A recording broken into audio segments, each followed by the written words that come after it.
Hello, hello. So today we have virtual assistant business coach Christine Seibold joining us to share her scaling story. Welcome, Christine. Thank you for being here today. Thank you. Thanks for the invitation. Of course. So, Christine and I go back a while. We know each other in real life, but please introduce yourself to everybody and tell us what your business looks like today. All right. So I started my business back in 2018. I'm originally from Boston. I was working as a project manager at Harvard University at the time. And after a couple years there, although I was there for 5 years, after about 2 years, I had it. And I was like, I need something more. I need something else for me. I did want to finish my master's there. So I stayed until I graduated in 2018. And then the fall of 2018, I packed up my suitcase and went with my husband and moved to Miami, Florida, where I opened Freelance N Freedom, which is my business today. However, today it looks a lot different from back then. So I started out as a virtual assistant or like a virtual project manager.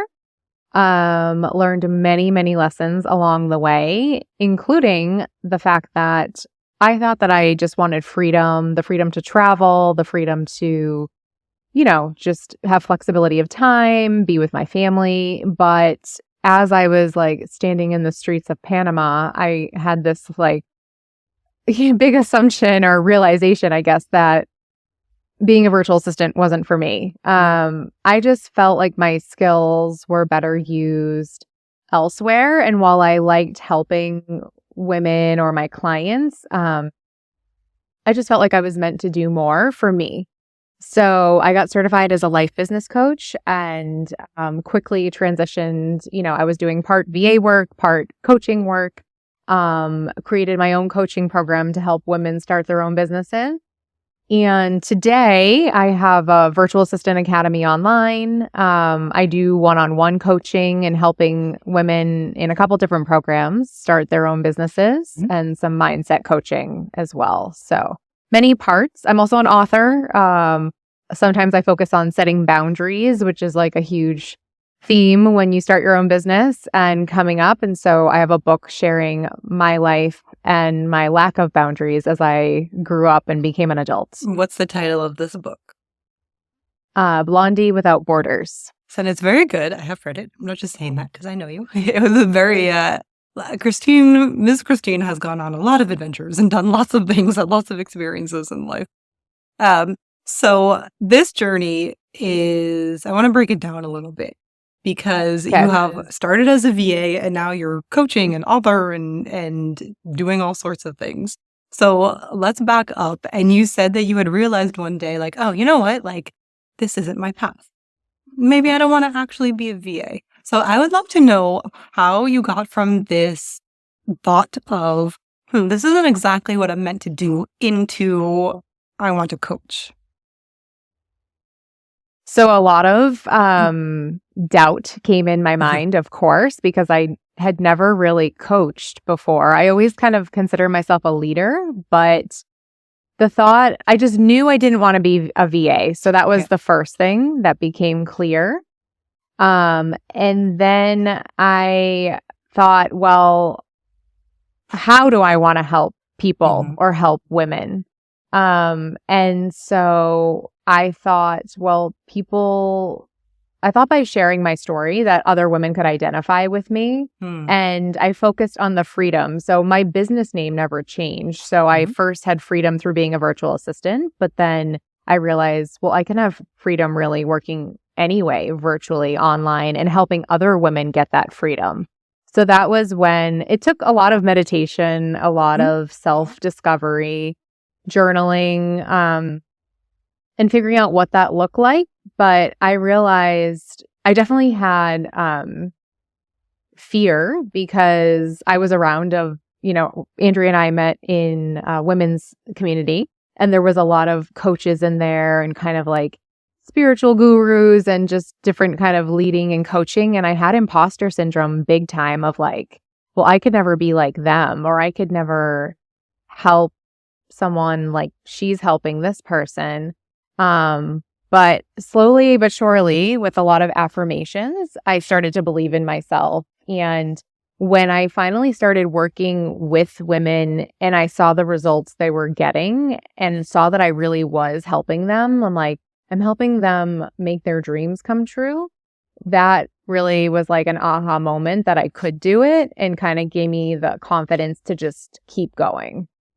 So let's break this down even further, because I think these steps are super, super important to really dive into. So one, it was a journey, right? Going from VA to coach was a whole journey. It didn't happen overnight.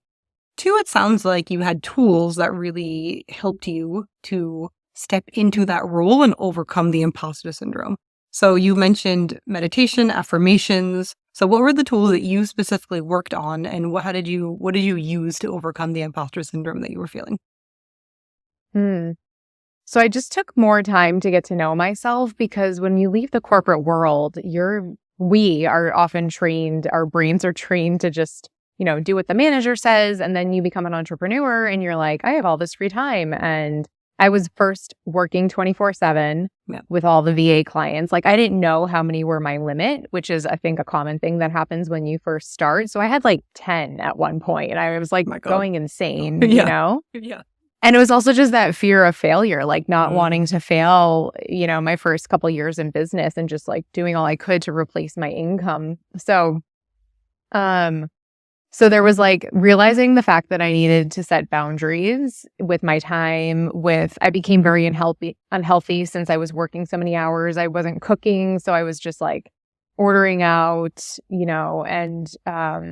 and then also saying no to clients that didn't serve me. So in my book, I talk about this crazy woman that I first started working with when I moved to Miami, and that didn't work out. So she was there was like smoking involved and like weird errands and things, right? I remember some of this. Yes, smoking cigarettes constantly in my face while I have asthma, and my sister's like, "Why is your voice changing?" Like it was like constant smoking, but me telling her no once wasn't enough, so I should have been more strict with her, but there were so many things with her, like so many red flags. It's also part of the learning process, not to deviate too much from what we're talking about, but this whole boundary setting and figuring out the clients. And, when you're a service provider, like all of that stuff is kind of like the stuff everybody goes through and has to learn when they're starting their business.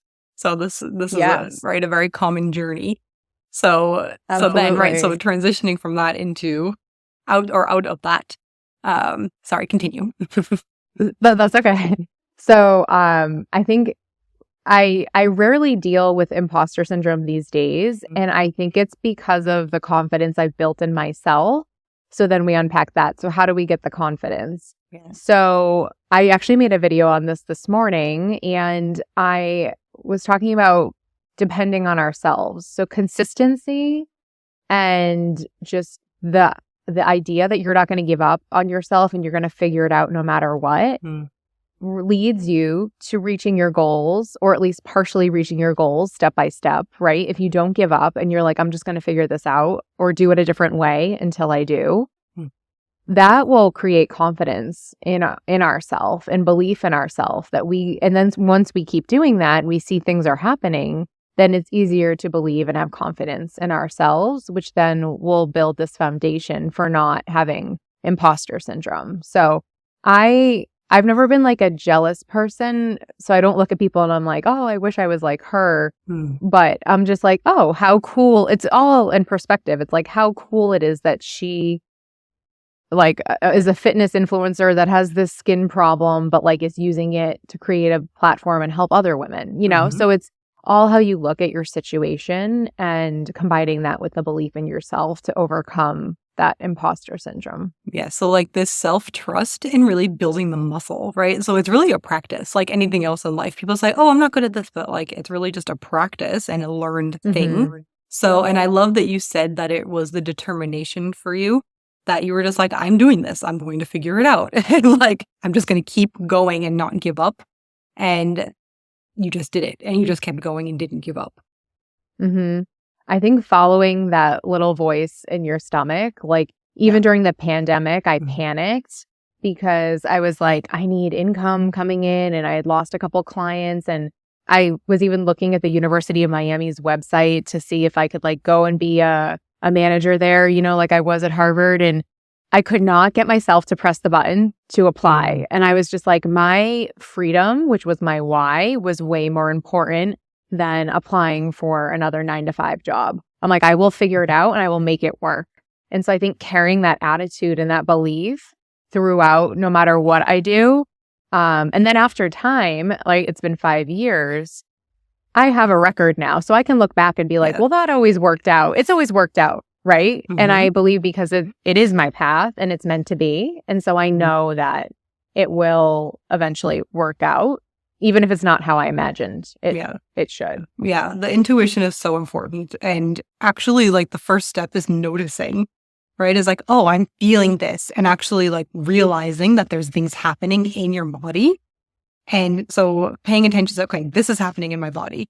Oh, that means something. Let's do an experiment. Even if you don't totally trust yourself, let's do an experiment and see what happens if I actually listen to this intuition and follow. Like, let's try. I think that's a really good reframe that people can have when they're like, oh, I haven't done this before, right? Like I haven't like built up the self-trust. So maybe look at it like it's an experiment. Let's just see what happens. Something's telling me not to press that button. Let's see what happens if I don't press that button and apply for these jobs. So I love that you kept doing that and then just kept doing it. You were like, no, I'm doing this thing. Like, I'm doing it, period. It sounds like the determination was really the thing that really drove you. That, and the other thing you said was that your why was so important, which I can definitely relate to, which was the freedom. You're like, no, I can't do this. Like, this is what my vision is, and I'm doing everything I can to get there, right? To like achieve that vision and to live this dream that I planned out for myself. Absolutely. Definitely. And I know it's kind of cliche, but I'll also just add gratitude just plays such a big part also, I think, in eliminating imposter syndrome, because if we're grateful for what we have in the moment, like, okay, I'm not the business coach I want to be yet, but, or I'm not the VA I want to be yet, but I've done this, this, and this, and I'm grateful for that experience, right? Or that's really how I've gotten over all the things I talk about in my book. Like, I'm grateful for the difficult experiences because they brought me to where I am today. So we can look at them in that light. And if you're struggling to be grateful for something, I love even just starting with saying like, thank you for having 10 fingers and 10 toes or legs or the ability to walk, like simple things that some people don't have, and just starting there and then bringing it inward into yourself and your business and your accomplishments. Yes. And I forgot. Hold on, I'm going to get there. I forgot. The gratitude. Yeah. So not comparing yourself to other people. So there is a book, which of course right now I don't remember the name of, but if I do, I'll put it in the show notes, that my client of mine who is a business coach was talking about, that talked about exactly this, which is compare yourself to your past self and to see what your journey has been, the growth that you've done, not to other people, not to your future self. So it's focusing on the gains instead of the loss. Like, what have I gained so far? And that really puts things in an amazing perspective that people don't often like people love to focus on the things that like they don't have, right? They love to focus on like, oh, look at what this person is doing and what they seemingly are achieving on social media, which we all know may or may not be true, but right, there's telling a good story out there instead of look at what I've done. Like, look at how much I've grown since a year ago. Look at how much, like, how far I've come. Look at all these clients I've served. Look at these people I've helped. Maybe it's not 50 people or 100 people or what I want to do just yet, but look at the difference I've made in these 5 or 10 people. So exactly the reframe and practicing that gratitude is, and there's apps. Like, I have an app on my phone that is really nice, like a gratitude app that every morning you go in and you kind of type in your things. And it's kind of one of those muscles to train. I do it in a notebook every morning because I like to write it out. Yes. But even I keep a document that has like the list of my accomplishments for the year. And then if I have a tough day, I can pull up that document and just be like, oh, I actually did all of these things this year. Or even keeping a document of nice things that clients say about you, or, little like, if they leave something in your Facebook group or whatever it is, like, thanking you, you're like, okay, this is why I do this, going back to helping other people get their freedom, right? Right. Yeah, 100%.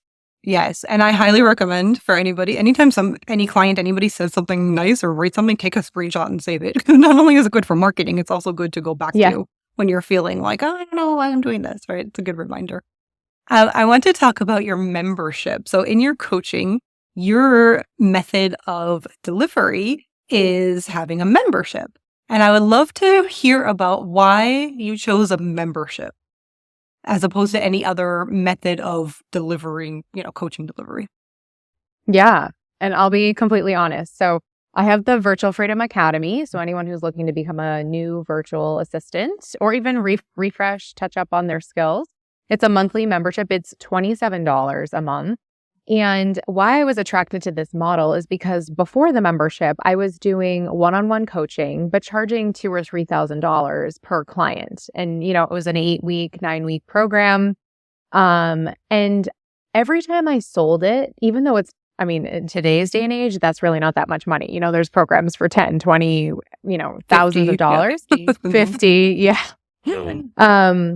But I still felt every time I sold it, I felt a little sleazy. And I don't know why. Well, I do know why. It's related to my upbringing and my beliefs around money, which I'm constantly working on. But I found this other coach and I felt very aligned with her and her program, and that her most expensive program was $777 for the year. And I signed up, and she had a 7 and a 49, I think, as well, memberships. Mm-hmm. And she is able to serve so many people, which is also one of my goals, to help as many women as possible at an affordable price. And I just felt so aligned with it because I'm like, I can create these videos once. I do add new things to the membership every month for the members and new webinars and things, but it's not so much heavy work on my end. I'm still giving a ton of value. I'm truly helping people start their business. And it's $27. And I'm like, that is a lunch. I'm like, can you not go out to lunch once a month and then just sign up to invest in yourself, So instead of charging $2,000 or $3,000, I'm charging $27. And that's really what lit me up, because I can help so many people at an affordable price. And I love that you started in one way and you're like, oh, this doesn't feel the best for me. And instead of just giving up on it or continue to do it or fight through yourself, you looked for a solution and were like, what actually feels good for me? What excites me? And and I could hear the difference, right? And you're talking about it. You're like, I can help you, anybody could afford this and you can change your life. And I could feel that from you. So it really felt different than you talking about one-on-one coaching. Not that for you, right? So that felt like I could just feel that. And that's another one of those instances where the self-trust, the intuition, the paying attention to, oh, what feels good for me, and then leading into that. Yeah. And I pivoted midway through because I had a $7 a month program and a 49. And, obviously the goal was to upgrade to the 49. But with the $7 program, again, I felt a little sleazy because they weren't getting the full package and the full picture, and people would get stuck and then they would want to leave. And so I'm like, why don't I just offer one thing that combines both programs where I really can help them and give them every single thing they need? So again, I switched, I think, halfway through the year. I launched it in January of this year. So I switched in June, July-ish. And then now it's just going so much smoother. And I feel like I'm not trying to, not that I was trying to fool them, but that they're getting everything that they want and need with the membership. Yeah. And the other thing that I think is important is all this talk of pivoting. This is a huge piece of it, right? I've done this 1,000 times also myself in my own business, right? There's been a lot of tweaking and pivoting, okay, I'm doing this. Okay, no, this works better. And how do you know, or how do you decide, I want to do something else? It's kind of a weird, big, broad question, but it really is the same kind of self-trust and things like that I think that people are afraid to pivot. Yeah. So it's a fine balance, because I know a couple people that they're constantly pivoting, and I'm like, you didn't even give it a try. Yes. A month or 3 months or even maybe 6 months, depending on what it is. But isn't really putting every single thing that you can into it, or did you try this or that, right? Because there's different strategies. So there's that fine line of like you said, when do you know how to pivot? And I would say that the answer is, again, you want to be in tune with yourself. So I do a morning routine every morning. And in that meditation, things come up all the time. And I would say if things keep coming up, then it's like that little voice, like that reminder that like, okay, it is time to pivot. Like this isn't for me. It doesn't feel aligned with me.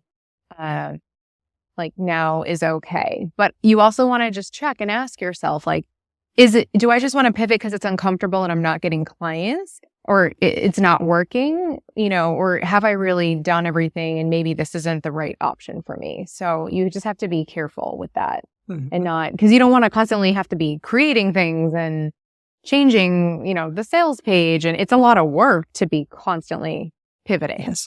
So pivoting, yes. Yeah, pivoting is a lot of work. And I think that you put it perfectly, where it is really about the motivation behind why you're thinking of changing something. Is it because, like, truly, like in your heart of hearts, is it because you are uncomfortable and you're like, oh, this isn't working, maybe, like, and then you kind of feel like you're doing something if you're like, oh, let me rearrange this and reorganize and make a new this, right? And then you kind of can trick yourself that you're actually working and doing things and you're actually avoiding the uncomfortable piece versus like the offer doesn't quite sit well with me and there's something that feels better, and like maybe my heart's not all in it, or like something feels off, and really like examining and going deeper than just the surface feeling of, oh, this isn't working. I think you really have to believe in what it is you're selling and in your offer. So that's huge. So before you pivot, say, and you start to outline or create the new thing, say, am I 100% behind this? Do I 100% believe in this? I 100% believe that and know, and I've seen now that my academy can help VAs. So like I'm all in, right? And again, when it was the 7 and the 49, it didn't feel quite right. And, so like, but even with the model, like signing up with this woman's course last year, I was like, I 100% believe and I'm aligned with great value for low price, like this woman, and she's helping thousands of people. So, now I'm just trying to get there. Right. You're getting to the thousands of people point. The thousands. Yeah. Going for the hundreds first. But yeah, so ask yourself those questions before you 100% commit and start taking tons of action that could just be a waste of time. Yes. It's like, that's a really good point too, because I think we've all done that too, right? Like, and especially at the beginning, or especially when you're like, oh yeah, I'll take on this client or I'll do that thing, without like first checking in with yourself. And like, how does this feel? And what is my actual vision too? And how does this support my vision? I don't know if that also, because you said before that you were feeling really burnt out from working so much. And now your workload is lessened, right, in terms of number of hours of what you're doing. So I don't know if that also has something to do with like, this is how I want my life to look like. And kind of like creating your offer to support that. I don't know if that had anything to do with it either as well. For sure. It's passive income. And I think especially in America, it's go, go, go, right? No matter where you live. And you and I both live in Spain and things are much slower here. And I really have enjoyed like slowing down and just living in the moment and having more free time because I have this passive income part, and not needing to be on one-on-one calls all the time. And I do some of that, of course, but not as much. So that definitely did play into it too. Awesome. I think we've talked about some of these things in my favorite questions, because we really kind of dove deep into the mindset and all of this. But in terms of hurdles, would you say that mindset was the biggest hurdle, or was there some other big hurdle that comes to mind when we think about your scaling journey? Definitely believing in myself, because even if I'm like, okay, well, I can create the thing, but then will the people come, right? So there's that. another part of my business that I didn't mention in the beginning was I have this women's community here in Spain that I launched right in January of 2020 before the pandemic. And I wasn't living in Spain at that time. So it was super challenging to run it from Miami. So same thing there. I had a lot of imposter syndrome back then because I'm like, well, I'm an American who speaks Spanish as a second language. Like, who's going to want to come to my events, right? Or join my membership. But, you attract, you believing in yourself and attracting the people that are meant for you and who are meant for you to help. Sorry, I forgot the question. What was it? Your hurdle. I don't know why I went on that tangent. Oh, the hurdle. Yes. So yes, that goes with the mindset and believing in yourself. I also used to have a big issue with thinking negative thoughts about myself just even before starting a business. And my therapist, that came from different abusive situations, but my therapist helped me drastically change that. And now I almost never think negative thoughts about myself. So that comes with the business, but also personally or what I look like or whatever the issue is. So, yeah, I would say mindset and setting boundaries. Setting boundaries was so huge in the beginning of saying yes to things I didn't want to say yes to, saying yes to clients I didn't want to say yes to, in all areas, right? Spending money frivolously, just not saying no to or not eating healthy, like all the things. It's just, we have to say no to what doesn't serve us and not ignore that little voice or that intuition with whatever situation, whether it's a relationship, food, business, whatever, like just learning to say no and being okay. I think a lot of women feel guilty for saying no. And, even with this woman like smoking cigarettes in my face, I felt guilty for leaving her after a month. And I'm like, I'm going crazy, but I feel guilty, like just because I committed to her, So, but it really will lead to happiness if you can say no to those things. And not just for you, on both sides too, right? Because the way that when I was a VA, and even now when things are not feeling aligned, then the way that I also teach my clients, my service provider clients, to talk about this when they're like, this isn't feeling good for me anymore. Like, I don't actually want to be doing this work anymore. It's a disservice to your clients because you're not putting your all in. You're not excited about it anymore. And they deserve to be working with somebody, to have somebody helping them who loves what they're doing and who is passionate about it. Because then the work is going to suffer. Even if you're trying your hardest, there's still something happens where more mistakes are being made or things just don't feel good. You're procrastinating, like we've all been there, right? And had this happen to us. And this is a really key point where it's not selfish to say no, because you are not just serving yourself by saying no, you're serving the other person. Because really they deserve, right? Like they deserve somebody excited to do it and somebody who's going to be doing top-notch work for them. Absolutely. 100% agree. So boundaries are huge. And I think the reframe of it's not just for me, it's for them as well is really important. It's really important to reframe. Okay, so how about scaling tips? I know we've given 1,000 gazillion tips, but it's like, you're like, okay, I'm a service provider. I want to grow my business. Or in your journey, this is the thing that was really key in helping me scale my business.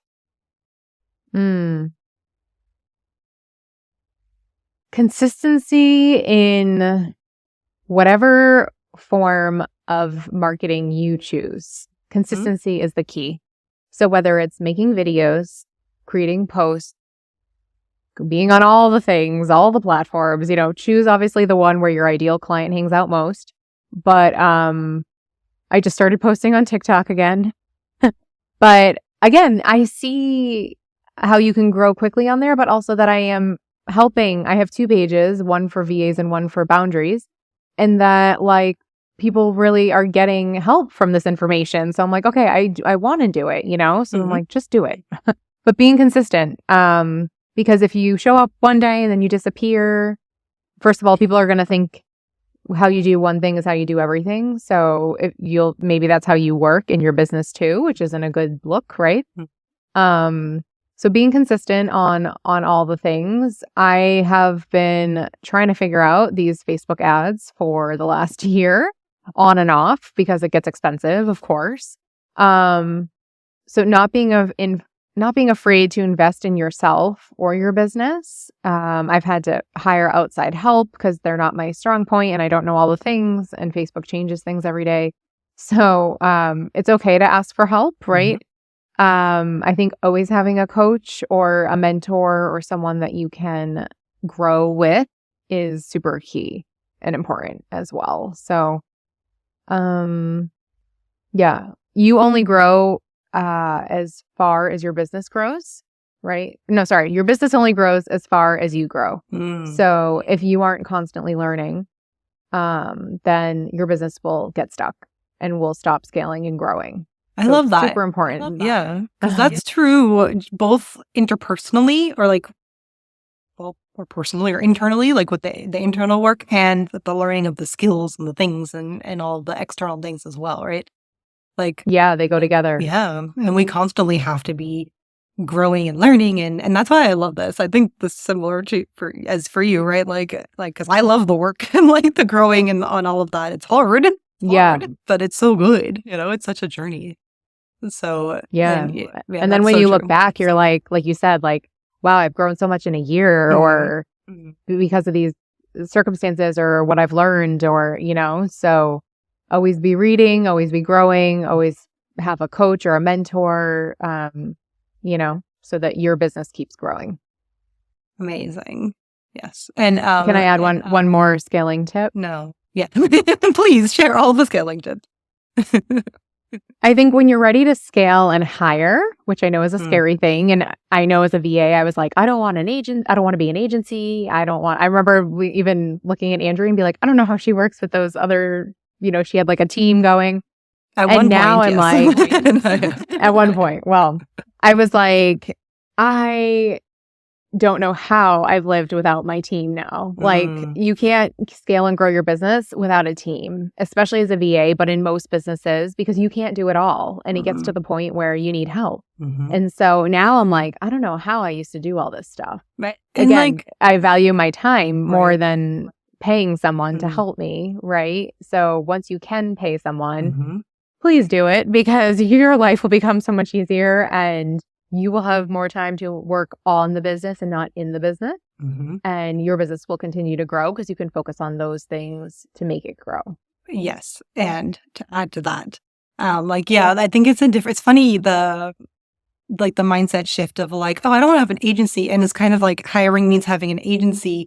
But that's not what it means, right? Like the hiring doesn't necessarily mean you're hiring people to do your client work. The hiring means you're supporting yourself and your business. So, and not only is this necessary, right? Like this is a necessary part of growing. And it doesn't mean hiring like these full-time people and making like so much investment. Like this is really like a couple of key people, especially to start out with. And it's a really good way to support yourself because like you were saying, you can't do it. Like literally you can't do everything. For this podcast, I have 2 people that are like supporting me, or else I guarantee you that I would never be able to get this out into the world. So one is my VA and one is a podcast manager. And they're doing like, separate things for the podcast. So it is a whole endeavor, and it is worth the investment because this is like, it's like one of my favorite things that I do in business now. So it's really cool. Like, so I love doing it. And it's a service, right? It's a service for people, but that's not the point. The point is that hiring and bringing people on, not only is it freeing up your time, and not only is it like, some people think like, oh, like I should be able to do everything. You can, and you get to learn it, but that doesn't mean you should do it.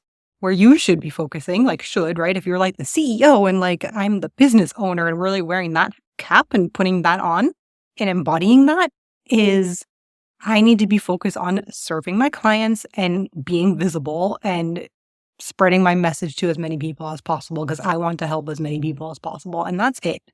So wherever all the other stuff on the back end, this is not growing your business if you're doing it, right? Like me spending 3 days on my website is not growing my business, right? Like these are things that are worth outsourcing, especially to people where that's their business and they're excited and they can do it quickly and all of that stuff, right? So like, this is where really making that mindset shift too of, oh, I'm just a VA or I'm just a whatever, like having my clients versus I'm stepping in and I'm like really embodying the fact that I'm a business owner And this is what happens, right? To like grow my business and take care of it and treat it like it's important and like it's my most important client. Absolutely. It's so important. And just, yeah, you get to let other people shine in doing what they're good at. So if you're asking yourself, okay, well, I do need to hire someone, where do I start? Mm-hmm. I would start in the area that you are least, is not your strength, right? Mm-hmm. Like, so for me, it was like marketing and social media when I first started out, especially with the community, not the VA community, but the Spanish community, because Spanish is my second language. So I was like, I need someone who's bilingual who speaks both, right? Mm-hmm. So that I can work with that. And then you want to make sure that the person you hire is also helping you make money so that you are like, you're not just paying them for it could be admin work, but that admin work that they're doing is allowing you to make money. So technically they are helping you make money, but you want to just make sure it's not just random mundane tasks. You want to make sure that they're helping you still create business, whether it's you being able to or them. Right. It's an investment. It's not like, oh, like I love paying the people that are helping me, right? I love paying my team because I'm like, they're helping me. Like you can't do everything, like as you're growing, it's like you're adding in different pieces and all these new things and you just can't do it all. And it feels nice to be able to pay somebody and to make that investment and know that they're helping you to reach more people, right? They're helping you to grow. They're helping you to change the world, to do the thing that you're doing, that you love doing. So yeah, it's really nice. Okay, so let us know. So tell one more time, go through if you are a new VA, how we can find your community and how we can stay in touch with you and anything else you would like to share. Sure. So for the Virtual Freedom Academy, it's virtualfreedomacademy.com and then it's /join VFA. My book is Blondie Without Borders. It's on Amazon. All my social medias are Freelance N Freedom. I think that's it. I love to connect. I'll follow you back. So give me a follow. And I love to have conversations or answer questions. So don't be shy. Feel free to reach out. Beautiful. Thank you so much, Christine, for sharing your story and being here. Amazing. Thank you. Thanks for the invitation.